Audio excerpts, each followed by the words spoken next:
पितामह भीष्म सैया पर थे।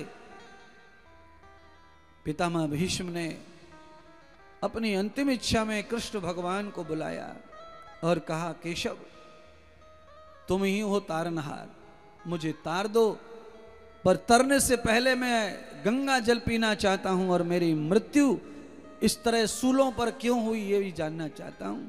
तब भगवान ने अर्जुन को बुलाकर गंगा को प्रकट किया। बाण गंगा जिसे कहते हैं, यहाँ तीर्थ है उत्तर प्रदेश में, यहाँ से थोड़ी दूर चले जाओ, 125 किलोमीटर बाण गंगा।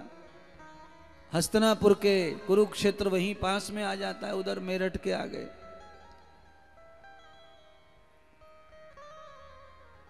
अर्जुन ने गंगा प्रकट कर दी और भीष्म के मुख में प्रवेश हो गया।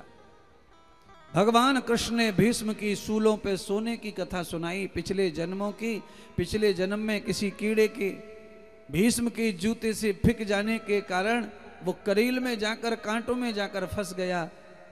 बहुत लंबे समय तक वो मरता रहा, जीता रहा और आखिर में वो 6 महीने में मर गया। उसी पाप का फल भीष्म तुम्हें प्राप्त हुआ है।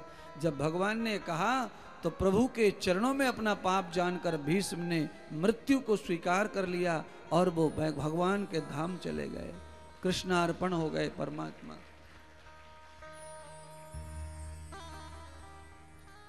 जैसे ही कृष्णार्पण हुए, हस्तिनापुर में चारों तरफ जय जयकार होने लगी पांडवों की, धर्म की जय, धर्म की जय, अधर्म का नाश हो, अधर्म का नाश हो। द्रोणाचार्य का पुत्र अकेला जीवित रह गया था बंधुओं, जो युद्ध में भाग नहीं लिया था। दुर्योधन ने उसे सेनापति नहीं बनाया, इसलिए क्रोध में वो युद्ध में नहीं आया था। आज अपने पिता द्रोणाचार्य के प्रतिशोध के लिए 5 पांडवों को मारने के लिए खड़ा है और आज दुर्योधन को ढूंढकर उसके पास पहुंच गया।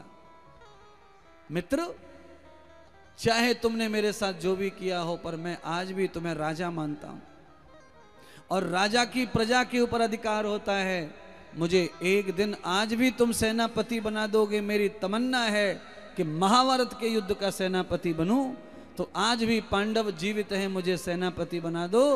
अब तुम्हारे पास कुछ बचा नहीं, न सेना, न भाई, न बंधु, न मेरे पिता, न भीष्म पितामह। तुम अकेले हो, वो भी तुम्हारे पैर तोड़ दिया भीम ने, तुम सरोवर में आके छुपे हो। दुर्योधन ने कहा, अब सब कुछ चला गया, अब अश्वत्थामा की इच्छा पूरी करने से मेरा क्या नुकसान होगा।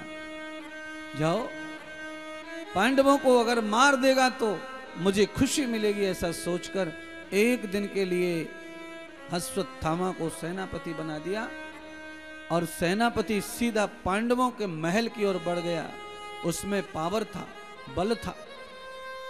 अश्वत्थामा बहुत वीर योद्धा, बलवान था।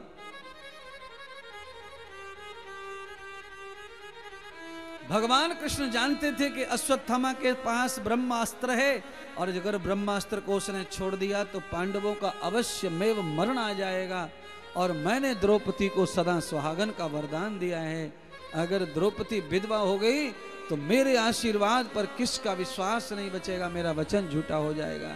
अपने वचन को सत्य करने के लिए परमात्मा द्रौपदी सहित 5 पांडवों को गंगा नहाने के लिए हस्तिनापुर से ले गए और द्रौपदी के बालक सोते रह गए। अश्वत्थामा ने समझा कि यही 5 पांडव सो रहे हैं, क्योंकि 5 पांडव अधिकांश एक जगह ही सोते थे। उसने अपनी तेज धार तलवार से उन सब के सिर उड़ा दिए, मुंड उड़ा दिए सोते सोते। नदियां बहने लगी आंगन में, क्योंकि महाबलवान थे बच्चे द्रौपदी के। सबके मुंड बांध करके अश्वत्थामा ले गया दुर्योधन के पास। दुर्योधन के सामने पटक दिए और कहा, मित्र देख लो, एक दिन सेनापति बनने का परिणाम कि 5 पांडवों का सिर लेके मैं आ गया हूं। दुर्योधन हंसने लगा खुशी के मारे प्यारे। जैसे ही दुर्योधन ने मुंडों को हाथ में लेके देखा, एकदम शोक में चला गया, शॉर्ट लग गया उसको। अरे अश्वत्थामा मूर्ख, तूने बेगजब पाप कर दिया, तूने जुल्म ढा दिया। मेरे भतीजों को मार दिया, अरे नाबालिग बच्चों को काट डाला, ये भीम अर्जुन नकुल सहदेव नहीं है, ये द्रौपदी के 5 पुत्र हैं। तूने पाप किया है।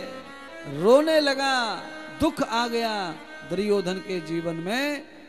तो नारद कहते हैं कि दुर्योधन को यही श्राप लगा हुआ था कि दुर्योधन की मौत जब आएगी तब ही आएगी जब दुर्योधन एक साथ दोनों चीजों का दर्शन करेगा, खुशी का और गम का।